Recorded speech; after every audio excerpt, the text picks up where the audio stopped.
దేవునికి స్తోత్రం కలుగును గాక. హల్లెలూయా. దేవుని యొక్క మాటలను మనం కొద్ది నిమిషాలు విందాం. దేవునికి అయ్యా చిన్న ప్రార్థన చేసుకుందాం. పరిశుద్ధుడైన మా తండ్రి, ఇంతవరకు మీరు మాట్లాడారు. ఒక మనిషితో మాట్లాడితే ప్రయోజనం ఉండదు ప్రభువా. మీరు మాట్లాడి మా జీవితాల్లో మేలు చేసే గొప్ప దేవుడు. అందుకనే నీ వాక్యం మమ్మల్ని బలపరిచింది. 7 దైవజనులు నీ వాక్యాన్ని ఉటంకిస్తూ కొన్ని విషయాల్ని మాట్లాడారు.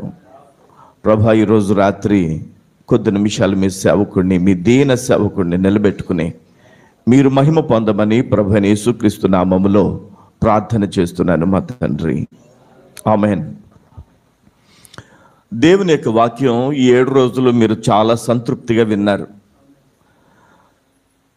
మీ పరిచర్యలో దేవుడు మీకు ఇచ్చినటువంటి సేవకురాలు పాస్టర్ గారు చాలా భారం కలిగి ప్రార్థన చేసేవారే కాదు, చాలా జ్ఞానం కలిగినటువంటి వారు కూడా. ఒక వర్తమానాన్ని 7 ఇచ్చి దాన్ని చెరుకుగడ ఎలాగైతే దాని నుండి రసం చేస్తారో ఆ ఒక్క లైన్ పట్టుకుని మీరు 7 రోజులు దాటకుండా చెప్పాలని చెప్పారు. నిజంగానే ఇక్కడ అద్భుతమైనటువంటి వర్తమానాలు మీరు విన్నారని అనుకుంటున్నాను.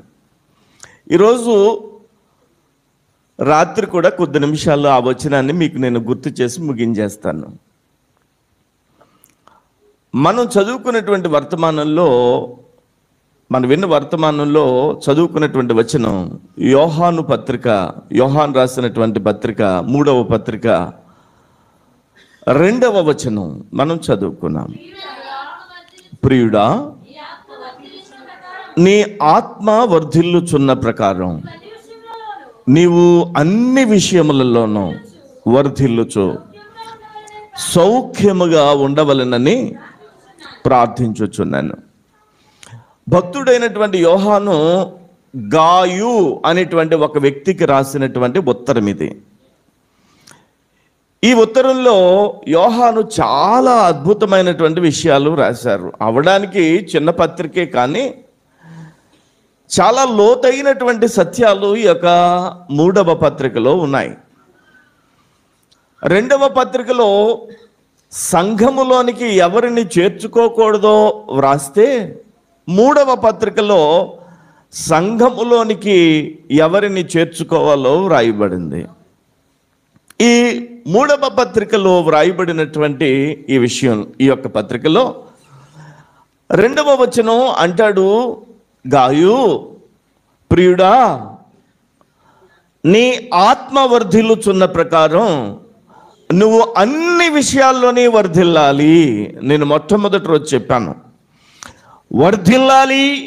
వర్ధిల్లాలి క్రైస్తవ్యం. మొన్నటి వరకు మనం ఆటోల్లో విన్నాం పలానా వారి నాయకత్వం వర్ధిల్లాలని. చెప్పండి, క్రైస్తవ్యం వర్ధిల్లాలని చెప్పి వర్ధిల్లాలి.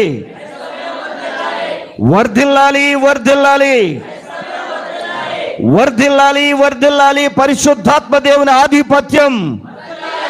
Very good. ఇది కదా క్రైస్తవ సంఘం ఆశించేది.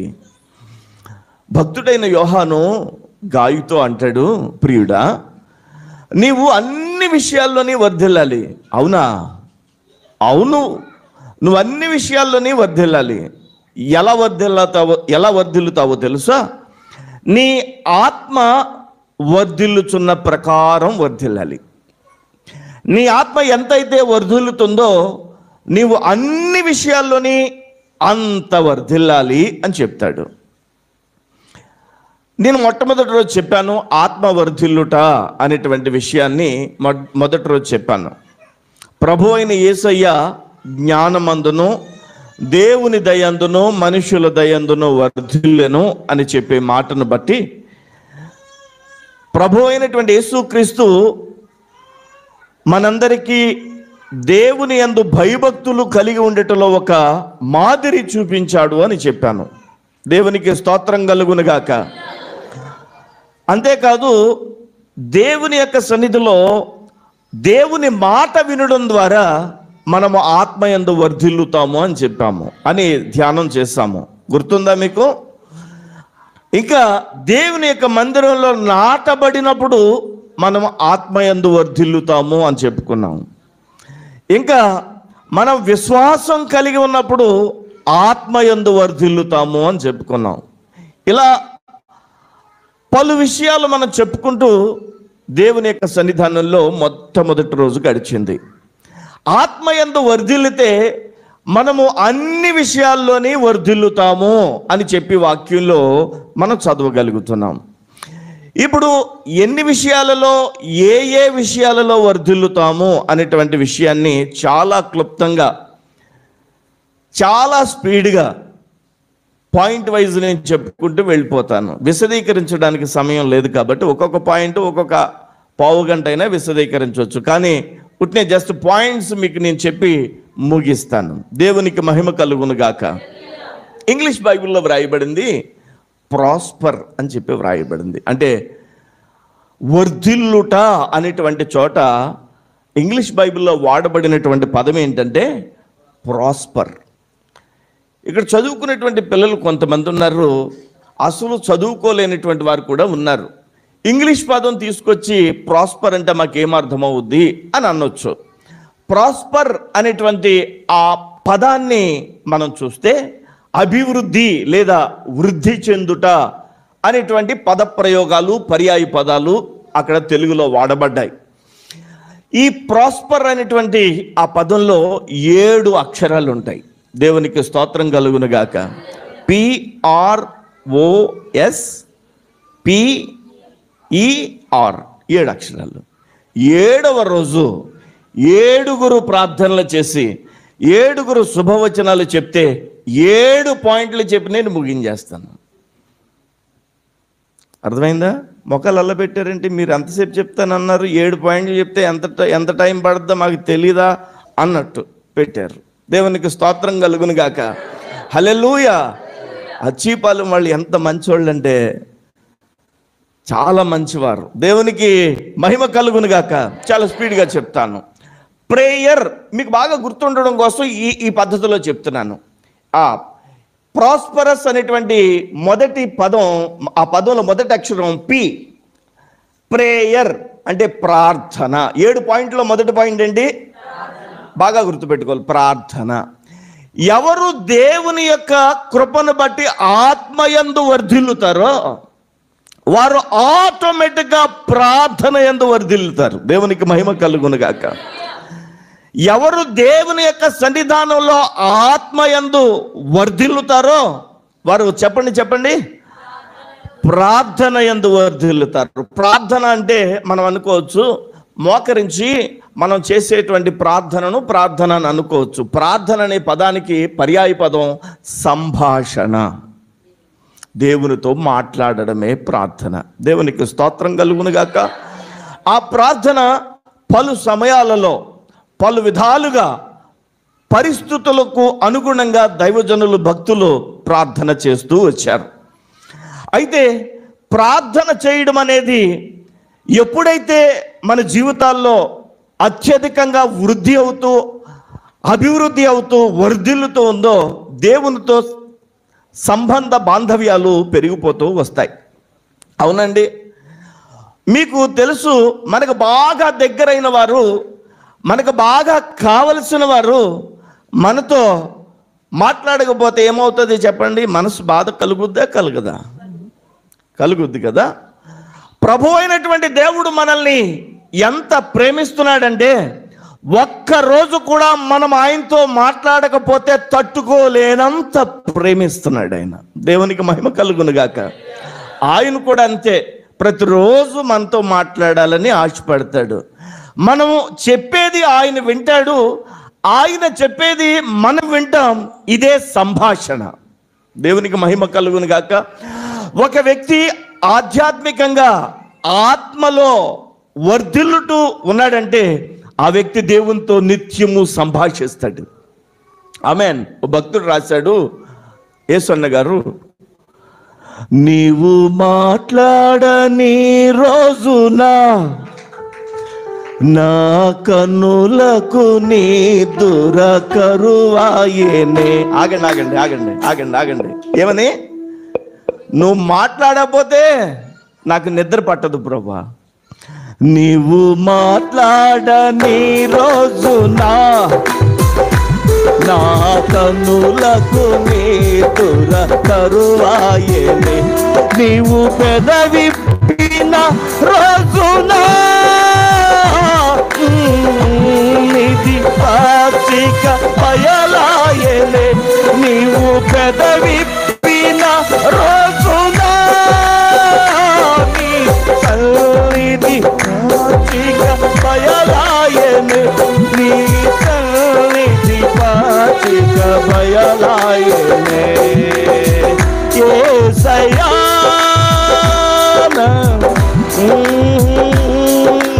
నీవే కదా.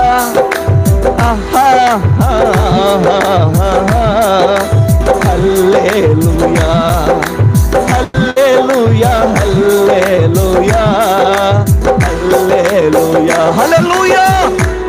నీవు మాట్లాడకపోతే నిద్ర పట్టదయ్యా. నీవు ప్రార్థనలో వర్ధిల్లి ఆశీర్వదించబడి దేవునికి దగ్గరైపోతావు. ఆమేన్. ఆయన ఏం చెప్తాడో అది నువ్వు వినగలుగుతావు. నువ్వు చెప్పేది ఆయన ప్రతీది వింటాడు. మొట్టమొదటి సూచన ఏంటంటే, నువ్వు ఆత్మలో వర్ధిల్లుతున్నావంటే ప్రార్థనలో, చెప్పండి చెప్పండి, ప్రేయర్లో నువ్వు వర్ధిల్లుతావు. ప్రాస్పరస్లో పి అంటే ప్రేయర్, అభివృద్ధి అంటే ప్రార్థనలో, సంభాషణలో, దేవునికి చెప్పుకోవడంలో. నీ దిక్కు ఎక్కడుందో చెప్పుకో అని ఎవరన్నా అంటే, నా దిక్కు నీవే అని అన్న భక్తుడి ప్రకారంగా మనం ప్రభుతో చెప్పుకుంటాం. దేవునికి స్తోత్రం కలుగునుగా. ఆయన చెప్పే ప్రతీదీ చెవిని పెడతాం. ఇక రెండవ పాయింట్, హల్లెలూయా, వెరీ గుడ్, దేవునికి స్తోత్రం కలుగునుగాక. రెండవ పాయింట్లోకి వెళ్తున్నాం. దేవుని యొక్క సన్నిధిలో మనం ఆత్మయందు వర్ధిల్లుతున్నామంటే, దేంట్లో వర్ధిల్లుతామంటే, మనం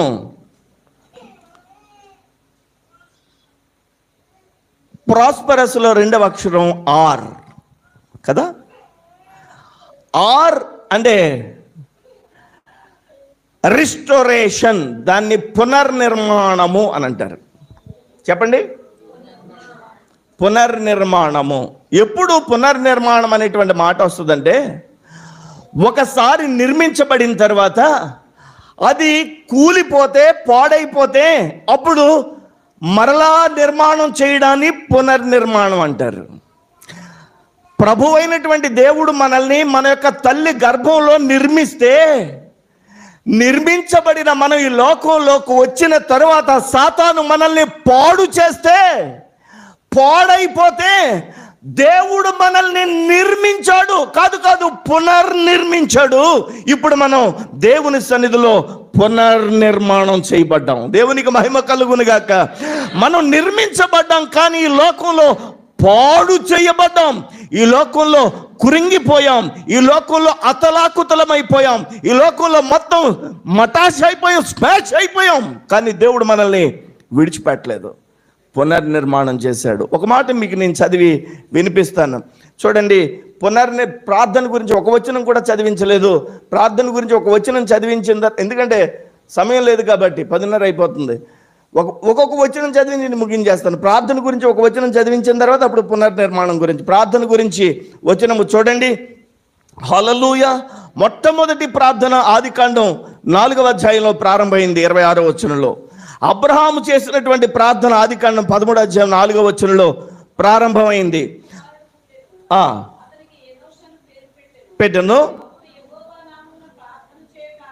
యెహోవా నామమున ప్రార్థన చేయుట ఆరంభమైనటువంటిది ఆదికాండం 4వ అధ్యాయంలో. అప్పటి ఆరంభమైనటువంటి ఆ ప్రార్థన, చెప్పండి, ఎప్పటి వరకు యెహోవా నామమున ప్రార్థన చేసిన ఆ ప్రార్థన ఇప్పటి వరకు, ప్రభు యొక్క రాకడ వరకు ఆ ప్రార్థన జరుగుతూనే ఉంది. దేవునికి మహిమ కలుగునుగాక, దేవునికి ఘనత కలుగునుగాక. అంతేకాదు, దేవుని యొక్క సన్నిధానంలో ఆసక్తితో కూడినటువంటి ప్రార్థన చెయ్యాలి అని చెప్పి యాకోబు రాసినటువంటి పత్రికలు మనం చదువుతాం. అయితే ఇప్పుడు నేను ప్రార్థన గురించి ఒక వచనం చెప్పి ముందుకు వచ్చేసాను. పునర్నిర్మాణం అనేటువంటి మాట దగ్గరకు వచ్చాను. పునర్నిర్మాణం అంటే తిరిగి నిర్మించబడడం, రిస్టోరేషన్ అని చెప్పి మనం చదువుకుంటాం. దేవునికి స్తోత్రం కలుగును గాక. దేవుని యొక్క వాక్యంలో మనం పరిశీలన చేసినట్లయితే దేవుడు నిర్మాణకుడు, దేవుడు పునర్నిర్మాణకుడు. దేవునికి మహిమ కలుగును గాక. హెబ్రీయులు రాసిన పత్రిక 11వ అధ్యాయము 3వ వచనాన్ని ఒకసారి పరిశీలన చేస్తే, హెబ్రీయులు రాసిన పత్రిక 11వ అధ్యాయము 3వ వచనం ఒకసారి ఎవరైనా చదవగలరా? దేవుని వాక్యము వలన నిర్మాణమైనవి. చాలు, ప్రపంచాలన్నీ కూడా, అంటే దానిలోనున్న నీవు నేను సమస్తము కూడా నిర్మాణమైంది దేవుని యొక్క వాక్కు చేత, ఆయన యొక్క మాట చేత నిర్మాణమైనవి. దేవునికి స్తోత్రం కలుగును గాక. అలాంటి నిర్మాణమైనటువంటి ప్రతి యుగము లేదా ప్రతి ప్రపంచములో ఉండేటువంటి సమస్తము కూడా నిర్మించిన తర్వాత దేవుడు తన చేతులతో మనల్ని నిర్మించాడు. దేవునికి మహిమ కలుగును గాక. అలాంటి నిర్మించబడిన మనం పాడైపోయాం. చూడండి, యెహెజ్కేలు గ్రంథం 36వ అధ్యాయం, యెహెజ్కేలు గ్రంథం 36వ అధ్యాయం 36వ వచనాన్ని ఒకసారి పరిశీలన చేద్దాం. దేవునికి మహిమ కలుగును గాక. యెహెజ్కేలు గ్రంథం 36వ అధ్యాయం 36వ వచనం. నేను పాడైపోయిన స్థలములను కట్టువాడననియు, పాడైపోయిన స్థలములలో నాటువాడననియు, నీ చుట్టూ శేషించిన అన్యజనులు తెలుసుకుంటారు. దేవునికి స్తోత్రం కలుగును గాక. ఇక్కడ కూర్చున్న వారిలో ఎవరైనా మా కుటుంబం పాడైపోయిందండి, మా వ్యక్తిగత జీవితం పాడైపోయిందండి, మా పరిస్థితులు బాగాలేదండి, పాడైపోయినాయి, మా యొక్క పరిస్థితులన్నీ అతలాకుతలమైపోయినాయి అని అనుకున్న వారు ఎవరైనా ఇక్కడ కూర్చుంటే మీకు ఒక శుభవార్త దైవజనునిగా చెప్తున్నాను. ఏమంటే, నా దేవుడు, నేను ప్రకటిస్తున్న నా ప్రభు అయిన నజరేయుడైన యేసు, ఆయన బాగు చేయు దేవుడై ఉన్నాడు. ఎలాంటి బాగు చేస్తాడంటే, పాడైపోయిన దానిని ఆయన బాగు చేసే దేవుడు. శేషించిన జనులు అనుకుంటారట, ఇతను పాడైపోయాడు కానీ దేవుని వలన బాగు చేయబడ్డాడని ప్రజలు అనుకునేటట్టుగా నేను బాగు చేస్తాను. హల్లెలూయా. ఈ స్థలంలో పాడైపోయిన కుటుంబం ఉంటే, ఈ స్థలంలో పాడైపోయిన వ్యక్తిగత జీవితం ఉంటే, నా ప్రభు పక్షంగా చెప్తున్నాను, దేవుడు నిన్ను బాగు చేసి ఈ స్థలం నుంచి పంపించడానికి సమర్థుడు. ఆమేన్. హల్లెలూయా, హల్లెలూయా. వ్యక్తిగతంగా నా జీవితంలో, వ్యక్తిగతంగా మీ జీవితంలో పాడైపోయి అతలాకుతలమైపోయిన బ్రతుకులో, ఎవరికి అక్కర్లేనటువంటి బ్రతుకులలో నా దేవుడు ఎన్నుకుని ఏర్పాటు చేసుకుని నిలబెట్టాడు. ఇప్పుడు జ్యోతమ్మ గారు నిలబెట్టి సాక్ష్యం చెప్పిస్తాంటారు, అవునండి, నేనెవ్వరికి పనికిరాని పరిస్థితుల్లో నన్ను దేవుడు నన్ను ఎన్నుకున్నాడు, ఎంతమందికి ఉపయోగపడేటువంటి ఒక సాధనంగా దేవుడు చేశాడు. హల్లెలూయా. ఇక్కడ కూర్చున్న వారిలో అందరం కూడా పాడైపోయినటువంటి వ్యక్తిగత జీవితాలను దేవుడు బాగు చేశాడు. మిమ్మల్ని బాగు చేయగలిగినటువంటి దేవుడు, చెప్పండి, నేను ప్రకటిస్తున్న నజరేయుడైన యేసు. ఆమేన్. హల్లెలూయా. మూడవ మాట చెప్తాను. మూడవ మాట, ప్రాస్పర్లో పిఆర్ అంటే, పి అంటే ప్రేయర్ అని, అంటే ప్రార్థనని, ఆర్ అంటే రిస్టోరేషన్ అని, అంటే పునర్నిర్మాణం అని, ఓ అంటే ఆర్డర్, క్రమము. దేవునికి స్తోత్రం కలుగును గాక. హల్లెలూయా. క్రమము అనే ఈ మాట దేవుని యొక్క సన్నిధానంలో చాలా విలువైనది. దేవుని యొక్క సన్నిధానంలో చాలా చాలా విలువైనది. ఒక మాట మీకు నేను చదివించాలని ఆశపడుతున్నాను. దేవుని యొక్క సన్నిధానంలో ఆదికాండం 26వ అధ్యాయం 13వ వచనం ఒకసారి చదువుదాం. వాక్యంలో ఆదికాండం 26వ అధ్యాయం 13వ వచనం. అతడు మిక్కిలి గొప్పవాడగు వరకు క్రమక్రమముగా అభివృద్ధి పొందుచూ వచ్చెను. దేవునికి స్తోత్రం కలుగును గాక. ఎవరిని గూర్చి వ్రాయబడినటువంటి మాట? ఇస్సాకు తన జీవితంలో క్రమక్రమంగా ఆశీర్వదించబడ్డాడు. ఎందుకో తెలుసా? ఇస్సాకు క్రమము కలిగినటువంటి వాడు. దేవునికి మహిమ కలుగును గాక. హల్లెలూయా.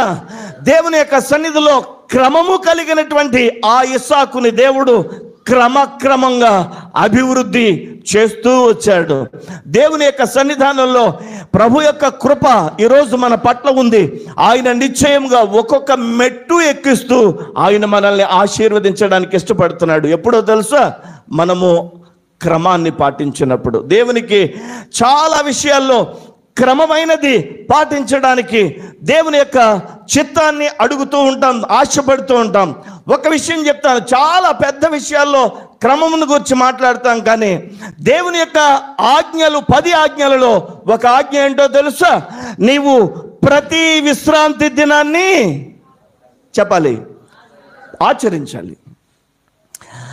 ప్రతి విశ్రాంతి దినాన్ని ఆచరించాలి. విశ్రాంతి దినం ఆచరించడం అంటే ఈ ప్రభు అయిన యేసుక్రీస్తు మరణించి సమాధి చేయబడి పునరుద్ధానుడైన తరువాత పునరుద్ధానపు ఆదివారాన్ని మనం జరిపించుకుంటున్నాం. అదే విశ్రాంతి దినంగా కూడా ప్రకటించుకుంటున్నాం.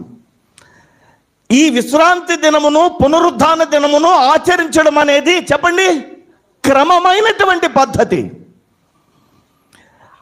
ఆదివారం దేవుని మందిరంలో మోకరించాల్సినటువంటి అవసరత క్రమాన్ని గుర్తు చేస్తుంది.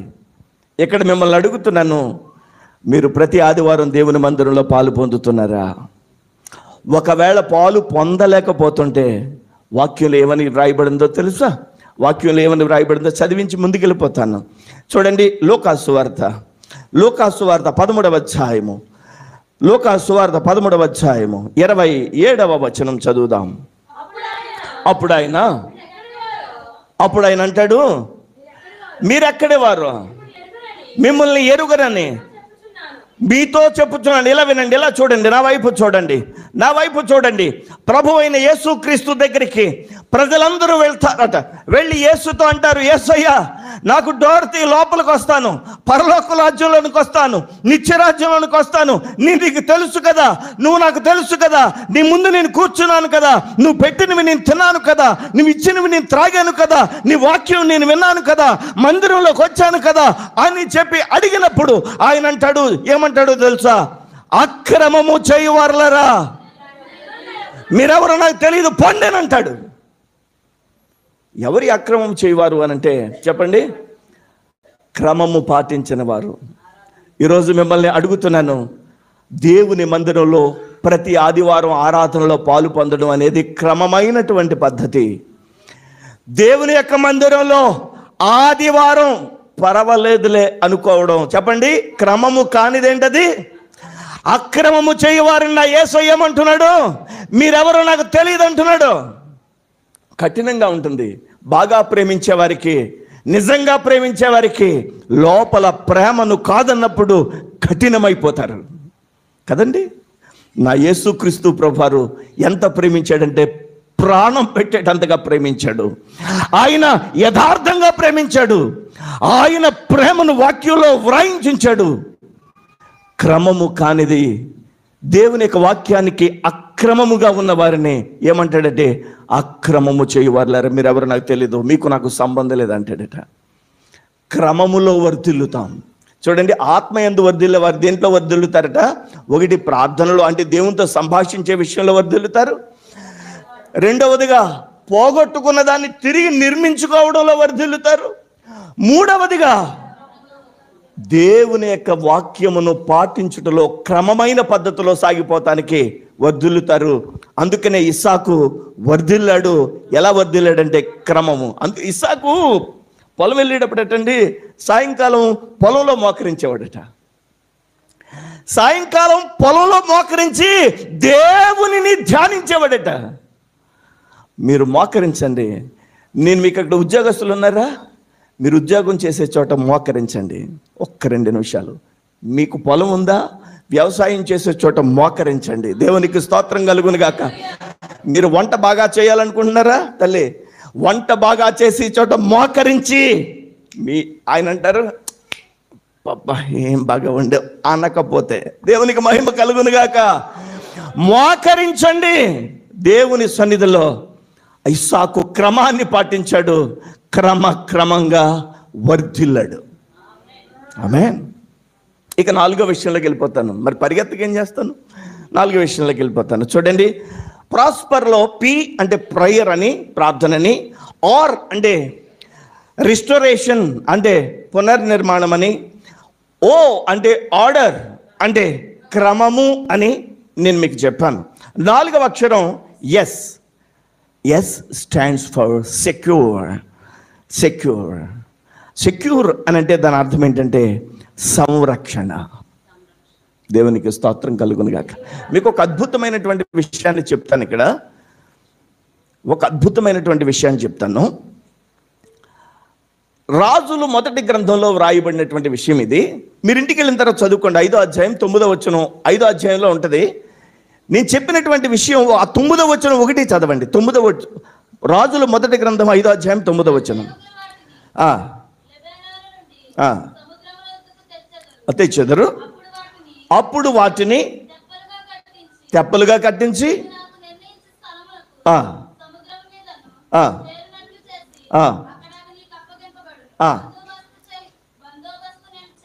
బందోబస్తు నేను చేస్తాను,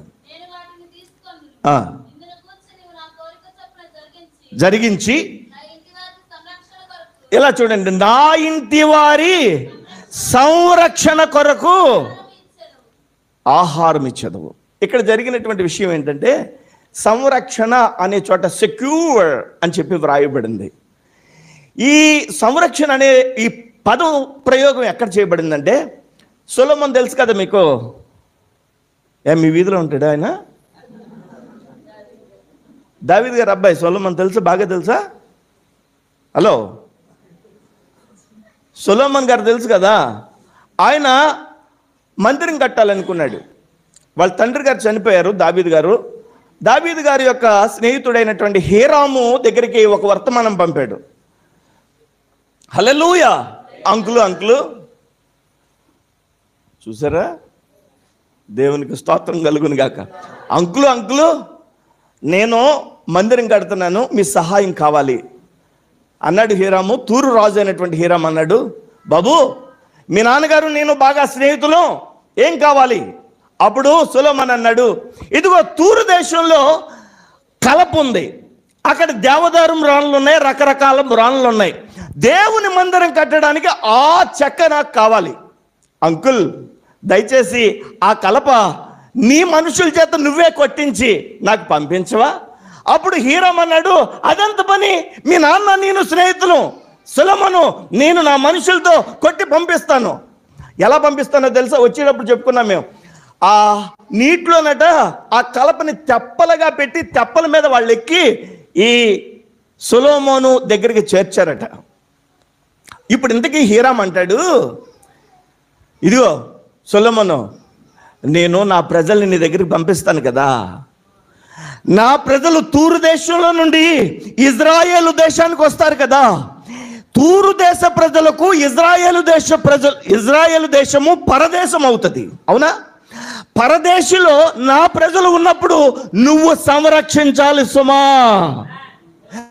నా ప్రజలు పరదేశంలో ఉన్నప్పుడు భయపడకుండా, వాళ్ళకి ఆహారం లేనప్పుడు దిగులు పడకుండా నువ్వు సంరక్షణగా ఉండాలి. ఈరోజు దేవుని యొక్క సన్నిధిలో దేవుని యొక్క సేవకునిగా చెప్తున్నాను, ఇది మనం నిలబడినటువంటి పరదేశం, ఇది మన దేశం కాదు. చిన్నప్పుడు మనం ఇండియా ఇస్ మై కంట్రీ, భారతదేశము నా మాతృభూమిని మనం ప్రతిజ్ఞ చేశాం. అది నిజమే, యథార్థమే. కానీ కొంతకాలం మాత్రమే ఉంటాం. ఇది మనకు పరదేశం. మన దేశం ఏది? నిత్య రాజ్యం, పరలోక రాజ్యం, దేవుని యొక్క రాజ్యం. ఆ రాజ్యం నుండి ఆ యొక్క ప్రభు యొక్క ఊపిరిగా ఉన్న మనం ఈ లోకానికి వచ్చాం. ఎంతకాలం ఉంటాం? 70 సంవత్సరాలు ఉంటాం, 80 సంవత్సరాలు ఉంటాం, 100 సంవత్సరాలు, 120 సంవత్సరాలు, 125 సంవత్సరాలు ఉంటే ఇంకా ఎప్పుడు వెళ్తాదో అని ప్రజలు అనుకుంటారు.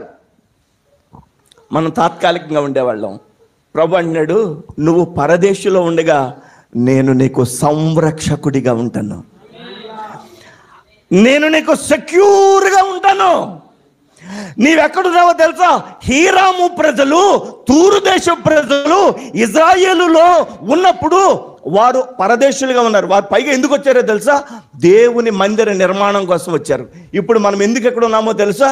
దేవుని మందిర నిర్మాణం కోసం ఉన్నాం. హల్లెలూయా! మనమందరం దేవుని మందిర నిర్మాణం. ఆ మందిరం ఏంటి? కడపటి మందిరం, మహామహిమ కలిగిన మందిరం. దేవునికి స్తోత్రం కలుగును గాక. హల్లెలూయా! మనం పరదేశంలో, మనకు సెక్యూరిటీ ప్రభు అయినటువంటి యేసయ్య ఇస్తాడు. మరొక విషయం చెప్తాను. 4 విషయాలు చెప్పాను, గుర్తు చేస్తారా? 1 ప్రార్థన, 2వది పునర్నిర్మాణం, 3వది, 4వది సంరక్షణ, 5వది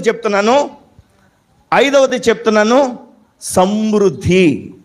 దాన్నే ప్లెంటీఫుల్ అంటారు, పి అనే అక్షరం మీద, సమృద్ధి. దేవునికి స్తోత్రం. నేను ఈరోజు మీకు చెప్తున్నాను, మిమ్మల్ని దేవుడు సర్వ సమృద్ధిగా ఆశీర్వదించును గాక. హల్లెలూయా! నాకు 2 చీరలు ఉన్నాయి అనేవాళ్ళకి చెప్పండి. ఆ చీరల దగ్గరికి వస్తేనే వీళ్ళకి బాగా అర్థం అవుద్దని చెప్తున్నా. అంతకంటే ముఖ్యమైనది ఉంది. మిమ్మల్ని దేవుడు ఆశీర్వదించి నిత్యత్వంలో సర్వ సమృద్ధిగా దేవుడు చేసి తీరుతాడు. హల్లెలూయా! హల్లెలూయా! ఇక మీదట మనకు కొదువు లేకుండా చేసేటువంటి దేవుడు ఎవరైనా ఉన్నారంటే చెప్పండి, నేను ప్రకటిస్తున్న నజరేయుడైన యేసు. హల్లెలూయా! యేసు బాబు అన్నాడు, వీళ్ళు మోకాలు చూడరా బాగా నీరసపడిపోయినాయి, చూడు ఎలా దిగాలుగా ఉన్నారు వీళ్ళంతా, కొద్దిగా బొగ్గు పెట్టండి. పిలుపు అన్నాడు, డబ్బులేమి వీళ్ళు చూస్తేనేమో ఎక్కువ మంది ఉన్నారు, డబ్బులు లేవు అని అంటే, అప్పుడు యేసయ్య అన్నాడు, వీళ్ళ దగ్గర ఏమన్నా ఉన్నాయేమో చూడండి. మొత్తం అంతా శిష్యులంతా, అరే ఏమన్నా ఉందా మీ దగ్గర, ఏమన్నా ఉందా అని అంటుంటే, ఒక చిన్న బుడతడి చేతిలో 2 చేపలు పెట్టుకున్నాడు, పడుకుని నిద్రపోతున్నాడు. ఆ 2 చేపలు ఎలా తీసుకొచ్చారో కానీ నా యేసయ్య చేతిలో పెట్టారు. దేవునికి మహిమ కలుగును గాక. యేసయ్య వాటిని ఆశీర్వదించి సర్వ సమృద్ధిగా చేసేశాడు. ఆమేన్. ఈ స్థలంలో కూర్చున్న మిమ్ములను సర్వ సమృద్ధిగా చేయగలిగినటువంటి నేను ప్రకటిస్తున్న నజరేయుడైన యేసు మన మధ్యలో వేంచేసి ఉన్నారు. ఆమేన్. నీవేమని అడగాలో తెలుసా? ప్రభువా, నన్ను సమృద్ధిగా ఆశీర్వదించు. ఎప్పుడు ఆశీర్వదిస్తాడంటే ఆత్మయందు వర్ధిల్లుతున్నప్పుడు. ఆమేన్. నువ్వు ఆత్మయందు వర్ధిల్లుతున్నావా? నేను సర్వ సమృద్ధిగా ఆశీర్వదిస్తాను. హల్లెలూయా! హల్లెలూయా! హల్లెలూయా! ఒక విషయం తెలుసా? దేవుని పరిచర్యలోకి వచ్చిన తర్వాత నేను వస్త్రాలకి కొనుక్కోవడానికి చాలా ఇబ్బంది పడ్డాను. కానీ ఇప్పుడు కుట్టించుకోవాల్సిన వస్త్రాలు ఇంకా ఉన్నాయి. దేవునికి స్తోత్రం. ఎక్కడికి వెళ్ళినా క్రొత్త. దేవునికి మహిమ కలుగుని. నేను అటు వస్త్రాలు అంటే మనకు బాగా ఈజీగా అర్థమవుద్దని చెప్తున్నాను. కష్టం వస్తుంది, కష్టంలో కూడా సమృద్ధి కనిపిస్తుంది మనకి. ఆశీర్వాదపు సమృద్ధి. కష్టాలు ఉంటాయి, కష్టంలో కూడా ఆశీర్వాదపు సమృద్ధిని మనం చూస్తాం. ఆమేన్. హల్లెలూయా! హల్లెలూయా! ఇప్పుడు నువ్వు చేయాల్సింది ఏంటంటే, చిన్న పిల్లాడి చేతిలో ఉన్న 2 చేపలు సమృద్ధికరంగా ఆశీర్వదించబడ్డానికి యేసయ్య చేతిలోకి వెళ్ళి నేను యేసయ్య చేతిలోకి వెళ్ళిపోవాలి. హల్లెలూయా! హల్లెలూయా! నీ చేతితో నన్ను పట్టుకో, నీ ఆత్మతో నన్ను నడుపో. ఆహా! హల్లెలూయా! మీ చెయ్యి తెచ్చుకున్నారా? కుడి చేయి తెచ్చుకున్నారా? ఇలా పైకెత్తండి. మీ చెయ్యి దేవుడు పట్టుకుంటాడు. ఇప్పుడు నమ్మకం కలిగి ప్రభుతో మాట్లాడదాం. నీ చేతితో నన్ను పట్టుకో, నీ ఆత్మతో నన్ను నడుపు. శిల్పి చేతిలో శిలను నేను, అనుక్షణము నన్ను చెక్కుము. శిల్పి చేతిలో శిలను నేను, అనుక్షణము నన్ను చెక్కుము. ఓహో! నీ చేతితో నన్ను పట్టుకో, నీ ఆత్మతో నన్ను నడుపు. ఆయన ఆత్మతో మనల్ని నడిపిస్తాడు, ఆయన చేతితో మనం పట్టుకుంటాడు. సమృద్ధికరంగా దేవుడు ఆశీర్వదిస్తాడు. ఆమేన్. మీరు చెప్పండి, నా దేవుడు. ఇలా చెప్పండి, గుండె మీద చేసుకుని, నా దేవుడు నన్ను సమృద్ధిగా ఆశీర్వదించునుగాక. ఇంకోసారి చెప్తారా మళ్ళీ చెప్దామే, పట్టుకోండి. 1 2 3. నా దేవుడు నన్ను సర్వ సమృద్ధిగా ఆశీర్వదించునుగాక. హల్లెలూయా. దేవుని నామానికి మహిమ కలుగును గాక. ఎన్ని విషయాలు చెప్పాను? 1 ప్రేయర్, ప్రార్థన. 2వది పునర్నిర్మాణం. 3వది క్రమము. 4వది సంరక్షణ. 5వది సమృద్ధి. 6వది చెప్తున్నాను, దేవునికి స్తోత్రం కలుగును గాక. ఈ స్టాండ్స్ ఫర్ ఎకానమీ. చూడండి,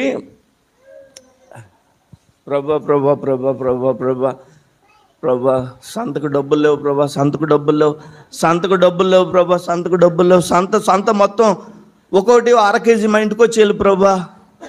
వస్తాయండి.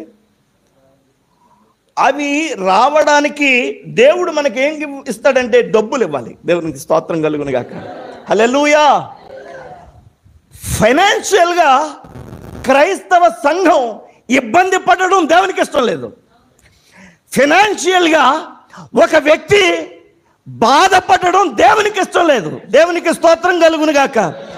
ఈరోజు నేను అడుగుతున్నాను దేవుని యొక్క సేవకునిగా, అప్పు లేని వాళ్ళు ఎవరైనా ఉంటే మీ చేయి పైకి ఎత్తండి. నేను 2 చేతులు కిందకి దించేశాను. చూసారండి అయ్యారు? నా బాబే, దేవునికి స్తోత్రం. హల్లెలూయా. చూసారండి, ఆర్థిక సమస్య లేని వాళ్ళు ఒక్కళ్ళు కూడా ఇక్కడ లేరు. ఎంత చెట్టుకి అంత కాలి. నా ప్రభు అయిన యేసయ్య ఏమంటున్నాడో తెలుసా? నేను నిన్ను ఆశీర్వదిస్తాను. ఏమండి, దేవుడు డబ్బులు ఇస్తాడా? ఎక్కడి నుంచి ఇస్తాడు? వాక్యంలో చూపించరా మీకు? దేవుని వాక్యాన్ని చూపిస్తాను. ఒక సేవకుడు ఉన్నాడు. ఆ సేవకుడు చనిపోయాడు. చనిపోయిన తర్వాత అప్పులైపోయి చనిపోయాడు. మీటింగ్లు పెడితే అప్పులు అవ్వండి. మరి మీటింగ్లు పెడితే అప్పులు అవ్వా? ఊరికి అయిపోతాయి. అందరికి ఇవ్వాలండి బాబా, మీకు ఇవ్వాలండి. నా బాబా, దేవునికి స్తోత్రం. హల్లెలూయా. ఈ సమస్యలు ఎన్నో ఉంటాయి. పాస్టర్ గారు సేవ చేసి చచ్చిపోయాడు. వాళ్ళ ఆవిడ ఎలీషా దగ్గరికి వెళ్ళింది. బాబా ఎలీషా, బాబా మా ఆయన నీకు తెలుసు కదా బాబా, నీ కూడా నేను తిరిగివాడు కదా, సంచెట్టుకుని చచ్చిపోయాడు, అప్పుల పాలు అయిపోయాడు బాబా, ఏం చేయమంటావు? ఎలీషా అన్నాడు నీ దగ్గర ఏముందమ్మా? నా దగ్గర ఏముంది? నూనె కొండ ఉంది. అయితే ఆ నూనె కొండ తీసుకుని నువ్వేం చేస్తావంటే, మీ అబ్బాయి ఉన్నాడు కదా, ఈయన్ని మొత్తం ఆ చుట్టుపక్కల ఓడకట్టంతా పంపించు. ఏం చేయమంటావు? ఒక్కొక్క ఖాళీ పాత్ర తెచ్చుకో, ఇంట్లో పెట్టుకో. నీ కుండలో నూనె ఉంది కదా, ఆ నూనెని ఒక్కొక్క పాత్రలోనికి వంచు. దేవునికి స్తోత్రం కలుగును గాక. ఒక్కొక్క పాత్రలోనికి వంచిన తర్వాత ఆ వంచినటువంటి ఆ పాత్రలన్నీ నింపబడ్డాయి. ఇప్పుడు ఆ స్త్రీ, పాస్టర్ గారి భార్య, ఎంత కష్టపడిందో, ఎంత వేదన కలిగితే అక్కడికి వెళ్ళి చెప్పిందో. ఆర్థికంగా నలిగిపోతుంది, ఆర్థికంగా కురింగిపోయింది. ఆ వ్యక్తి వెళ్ళి సేవకునికి చెప్పిన తర్వాత సేవకుడు అన్నాడు, ఈ నూనె పాత్రలన్నీ నింపావు కదా, ఇప్పుడు నువ్వేం చేస్తావంటే ఈ నూనెను అమ్మి నీ రుణమును తీర్చి మిగిలిన దానితో నువ్వు చక్కగా బ్రతుకు. కొట్ట దేవునికి స్తోత్రం కలుగును గాక. హల్లెలూయా. నేను ప్రకటిస్తున్నా దేవుడు, నేను ప్రకటిస్తున్నా యేసు. ఆయన అన్నీ పట్టించుకునేవాడు, అన్నీ చూసేవాడు. దేవునికి స్తోత్రం. నేను ఆర్థికంగా నలిగిపోతున్న విషయం దేవుడు పట్టించుకోవడం లేదేమో అని భ్రమపడవద్దు. నువ్వు నలిగిపోతున్న విషయం, నీ చీకటి రాత్రుల్లో నీ మంచం మీద నీ యొక్క అప్పును గుర్తు చేసుకుని భారంతో గుండె పిండి వేయబడినటువంటి పరిస్థితి నా యేసయ్య చూసి ఈరోజు మాట్లాడుతున్నాడు, నేను నిన్ను ఆశీర్వదిస్తాను. నూనె దేనికి సూచన తెలుసా? నూనె అభిషేకము. నూనె దేనికి సూచన అంటే వాక్యము. నూనె దేనికి సూచన అంటే సర్వశక్తి కలిగినటువంటి దేవుని యొక్క కృపా బాహుళ్యానికి. హల్లెలూయా. ఆ యొక్క సర్వ సమృద్ధి కలిగినటువంటి ఆ యొక్క అభిషేకం మన మీదకి వచ్చినప్పుడు మనము సర్వ సమృద్ధికరంగా మార్చబడతాం. ఆమేన్. హల్లెలూయా. నాకు ఆ పారాగ్రాఫ్ చదువుతున్నప్పుడు ఏడ్చేసానండి. యేసయ్యా, ఎంత పట్టించుకుంటావా నువ్వు? ఎంత పట్టించుకుంటావా? అప్పు తీర్చావా? బైబిల్లో పిచ్చెక్కిద్దండి అది చదువుతుంటే. అప్పు తీర్చావా నువ్వు? ఏం దేవుడు అండి మన దేవుడు! హల్లెలూయా, హల్లెలూయా. ఈరోజు నేను ప్రకటిస్తున్నటువంటి దేవుని యొక్క సన్నిధిలో మీరేం చేయాలంటే భరోసా కలిగి ఉండాలి. ఇక్కడి నుంచి సంతోషంగా తిరిగి వెళ్ళాలి. ఆమేన్. ఆత్మయందు వర్ధిల్లుచున్న కొలది అన్ని విషయాల్లో వర్ధిల్లుతారు. ఆమేన్. నాకు బాగా మరి ఎక్కువసారి గుర్తు చేయండి ఏమేం చెప్పానో. 1, 2, 3. మిగతా వాళ్ళంతా అలా చూస్తారా? చెప్పాలి. మొదటిది ప్రార్థన, రెండవది పునర్నిర్మాణం, మూడవది క్రమము, నాలుగవది సంరక్షణ, ఐదవది సమృద్ధి, ఆరవది ఆర్థిక అవసరత. డైరెక్ట్ గా చెప్తున్నా, ఎకానమీ. ఆమేన్. హల్లెలూయా, హల్లెలూయా.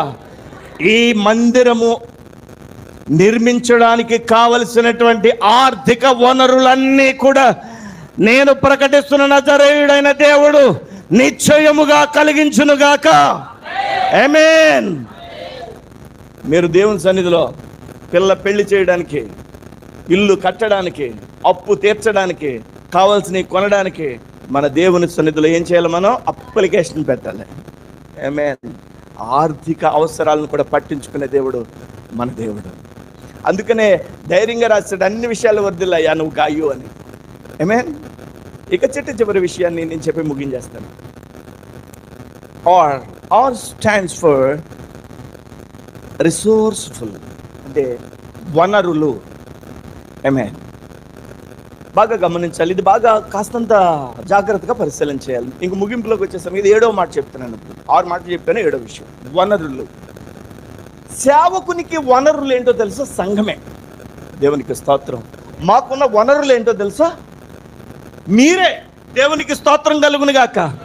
మీరు ఆశీర్వదించబడితే, మీరు దీవించబడితే, మీరు గుప్పిళ్ళు విప్పితే, దేవుని మందిరంలో తీసుకొచ్చిన ప్రతి కానుక ద్వారా పరిచర్య చేయబడితే అది సేవకునికి సంఘం దేవుడిచ్చినటువంటి ఒక వనరు. ఆమేన్. మొన్న మధ్య జరిగినటువంటి సంఘటన, ఈ మధ్య ఒక ఇంటికి ప్రార్థన చేయడానికి వెళ్ళాను. ఒక చిన్న విషయం దేవుడు ఎలా చేస్తాడో చెప్తున్నాను. ప్రార్థన చేయడానికి వెళ్ళాను. భర్త ఉద్యోగం చేస్తున్నాడు, భార్య ఖాళీగానే ఉంటుంది. ఆ ఇంటికి వెళ్ళిన తర్వాత వాళ్ళు ఒక పావు గంట నాకు వాళ్ళకు ఉండేటువంటి ఆర్థిక విషయాలన్నీ చెప్పుకొచ్చారు. వాళ్ళు చెప్పుకొచ్చినటువంటి విషయాలలో నేను గ్రహించింది, ఆమె చాలా కాలం క్రితం మిషన్ నేర్చుకుంది. మిషన్ జాకెట్లు అయి కొడుతుంది. మిషన్ నేర్చుకుంది. బాబా సురేష, దేవునికి స్తోత్రం. మిషన్ నేర్చుకుంది. ప్రభువారు నాతో మాట్లాడుతున్నారు, ఆమె ఒక చక్కని మిషన్ కొనుక్కునేటట్టుగా ప్రార్థన చేయని. మిషన్ ఇది అవసరమా పాస్టర్కి? నేను ఇక్కడ ఎందుకు చెప్తున్నానంటే, రిసోర్స్ అనేది కుటుంబానికి అవసరమైనటువంటి వనరులు అనేది పరిశుద్ధాత్మ దేవుడు కలిగిస్తాడు. ప్రార్థన చేశాను. ఒకరోజు భార్య భర్తలు ఇంటికి వెళ్ళి రాజమండ్రి వెళ్ళి కొనుక్కొచ్చారు. కొనుక్కొచ్చి ఏంటో తెలుసా, మిషన్ మోటార్ మీద నడుస్తుంది. మామూలు తొక్కే మిషన్ కాదు అది. ప్రార్థన చేయండి, ఓపెనింగ్ చేయండి అన్నారు. ఓపెనింగ్ చేయాలంటే నాకు రాదమ్మా, అదే ప్రార్థన చేస్తాను కానీ అది నాకు కుట్టడం రాదు కదా. వాళ్ళు ఇంటికి పిలిచి ఒక చిన్న కూడికి పెట్టుకున్నారు. ఆ కూడికిలో చాలా తక్కువ మంది అటెండ్ అయ్యాం. ఆ కూడికి అద్భుతంగా జరిగింది. అక్కడ ప్రార్థన చేశాను. ఇప్పుడు ఆ కుటుంబం ఏమంటుందో తెలుసా? మా ఇంటికండి చాలా మంది వచ్చి జాకెట్లు కుట్టించుకుంటున్నారు. ఒక కుటుంబానికి అవసరాన్ని తీర్చే వనరుని దేవుడు ఏర్పాటు చేస్తాడు అన్నది వాస్తవం. ఆమేన్. దీన్నే రిసోర్స్ఫుల్ అంటారు. దేవుడు ఎంత పట్టించుకుంటాడో చూడండి. హల్లెలూయా, హల్లెలూయా. ఇక్కడ కూర్చున్నటువంటి వారి వ్యక్తిగత జీవితాల్లో ప్రతి అవసరాన్ని దేవుని యొక్క సేవకురాలు ముందు పెట్టినప్పుడు, సంఘం ప్రార్థించినప్పుడు దేవుడు ఆయా రీతులలో ఆయా విధాలుగా దేవుడు సహాయం చేస్తాడు. ఆమేన్. హల్లెలూయా, హల్లెలూయా. ప్రతి అవసరాన్ని దేవుడు తీర్చే దేవుడు, ప్రతి అక్కరిని దేవుడు తీర్చే దేవుడు. నీకు అవసరమైనటువంటి నీవు పొందాల్సినటువంటి వనరుని సేవకురాలి ప్రార్థన ద్వారా, సంఘ ప్రార్థన ద్వారా దేవుడు నీ ముందు పెడతాడు. సేవకుడికి ఇచ్చే వనరు సంఘం అయితే, సంఘ ప్రజలకి ఇచ్చేటువంటి వనరు పరిశుద్ధాత్మ ద్వారా, సేవకురాల ద్వారా ప్రార్థన చేయబడుతుంది. మీ జీవితాలలో మీరు ప్రతి కుటుంబము ఆర్థికంగా ఆశీర్వదించబడినట్లుగా ఆ వనరులు దేవుడు ఇచ్చునుగాక. అందులో భాగమే ప్రభా వీళ్ళకేమో వీళ్ళు తోట బాగా పండించు, ప్రభా వీళ్ళు వ్యవసాయం బాగా పండించు, ప్రభా ఈయనేమో మరి పలానా పని చేస్తున్నాడు, పని బాగా జరిగించు, ఈయనకేమో పలానా పని చేస్తున్నాడు, ఆర్థికంగా ఆశీర్వదించు. సేవకురాలు చేసే పని అది, పనే అది. వనరుల ద్వారా ఆశీర్వదించబడ్డాం. దేవునికి స్తోత్రం కలుగునుగాక. నేను 7 విషయాలు చెప్పాను. నేను అన్న మాట తప్పాను, తక్కువ సమయంలో అన్నాను. అనుకోకుండానే అయ్యగారు బండి నడిచింది ఎక్కువ సమయం కాబట్టి ఇంకా నేను మిమ్మల్ని ఇబ్బంది పెట్టను. 7 విషయాలు చెప్పి ముగించేశాను. గుర్తు చేస్తే మైక్ పెట్టేస్తాను, లేదా పెట్టను. చెప్పండి. 7 విషయాలు ఏంటి? ప్రార్థన. అందరూ చెప్పాలి, ఇంకోసారి చెప్పాలి. ప్రార్థన అంటే ఏంటి? సంభాషణ, దేవునితో సంభాషించడమే ప్రార్థన. రెండోది పునర్నిర్మాణం, అంటే మనం పోగొట్టుకున్నదంతా తిరిగి నిర్మించే దేవుడు. హల్లెలూయా. మన కుటుంబాల్లో ఏ పాడైపోయినాయి అన్ని తిరిగి నిర్మించే దేవుడు. రెండవది. మూడవది హల్లెలూయా, క్రమము. దేవుని యొక్క వాక్యాన్ని క్రమముగా పాటించాలి. ఒక ఉదాహరణ చెప్పుకున్నాం. దేవుని యొక్క మందిరంలో ప్రతి విశ్రాంతి దినాన పాలు పొందడం అనేది క్రమము. క్రమము కానిది అక్రమము.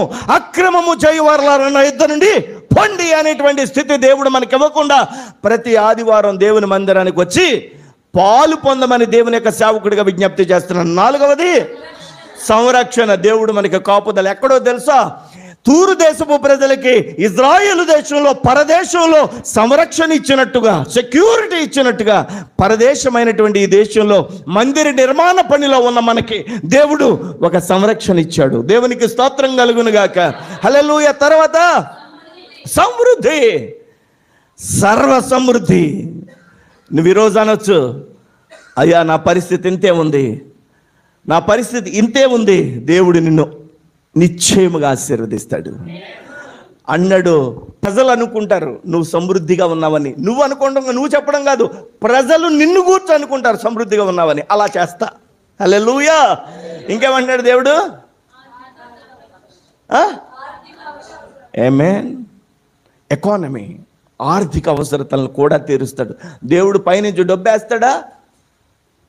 దేవుని వాక్యంలో ఉంది, ఆర్థిక అవసరతలను, రుణములను తీర్చడానికి ఎలీషా ద్వారా దేవుడు ఒక సేవకురాలి యొక్క భార్య యొక్క స్థితిని గమనించి పరిశుద్ధాత్మ దేవుడు ఎలీషా ద్వారా అక్కడ కార్యం చేశాడు. దేవునికి స్తోత్రం కలుగును గాక. వారి యొక్క ఆర్థిక స్థితి మారిపోయింది. ఆమేన్. హల్లెలూయా. నా ఆర్థిక స్థితి మారాలి అని అన్న వాళ్ళు 2 చేతులు పైకెత్తి స్తోత్రం చెప్పండి. ఇలా ఎత్తితే మీ ఇష్టం సగమే మారుతుంది. చెప్పండి.